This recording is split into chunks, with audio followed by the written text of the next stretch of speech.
croître, l'abîme l'avait fait pousser en hauteur. Des fleuves coulaient autour du lieu où il était planté, et envoyaient leurs canaux à tous les arbres des champs. C'est pourquoi sa tige s'élevait au-dessus de tous les arbres des champs, ses branches avaient multiplié, ses rameaux s'étendaient, par l'abondance des eaux qu'il avait fait pousser. Tous les oiseaux du ciel nichaient dans ses branches, toutes les bêtes des champs faisaient leurs petits sous ses rameaux, et de nombreuses nations habitaient toutes à son ombre. Il était beau par sa grandeur, par l'étendue de ses branches, car ses racines plongeaient dans des eaux abondantes.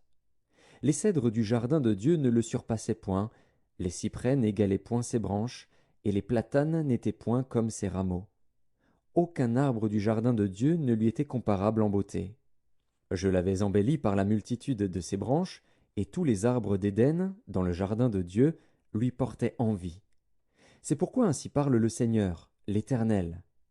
Parce qu'il avait une tige élevée, parce qu'il lançait sa cime au milieu des rameaux, et que son cœur était fier de sa hauteur, je l'ai livré entre les mains du héros des nations, qui le traitera selon sa méchanceté. Je l'ai chassé. Des étrangers, les plus violents des peuples, l'ont abattu et rejeté. Ses branches sont tombées dans les montagnes et dans toutes les vallées. Ses rameaux se sont brisés dans tous les ravins du pays. Et tous les peuples de la terre se sont retirés de son ombre et l'ont abandonné. Sur ces débris sont venus se poser tous les oiseaux du ciel, et toutes les bêtes des champs ont fait leur gîte parmi ces rameaux, afin que tous les arbres près des eaux n'élèvent plus leurs tiges, et qu'ils ne lancent plus leurs cimes au milieu des rameaux, afin que tous les chênes arrosés d'eau ne gardent plus leur hauteur. Car tous sont livrés à la mort, aux profondeurs de la terre, parmi les enfants des hommes, avec ceux qui descendent dans la fosse. Ainsi parle le Seigneur, l'Éternel. Le jour où il est descendu dans le séjour des morts, j'ai répandu le deuil, j'ai couvert l'abîme à cause de lui, et j'en ai retenu les fleuves. Les grandes eaux ont été arrêtées. J'ai rendu le Liban triste à cause de lui, et tous les arbres des champs ont été desséchés. Par le bruit de sa chute, j'ai fait trembler les nations, quand je l'ai précipité dans le séjour des morts, avec ceux qui descendent dans la fosse.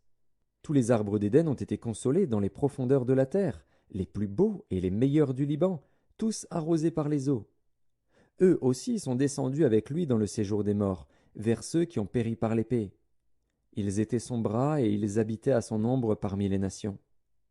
À qui ressembles-tu ainsi en gloire et en grandeur parmi les arbres d'Éden?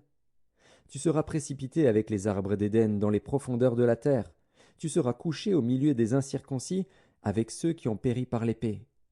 Voilà Pharaon et toute sa multitude, dit le Seigneur, l'Éternel. Ézéchiel, chapitre 32.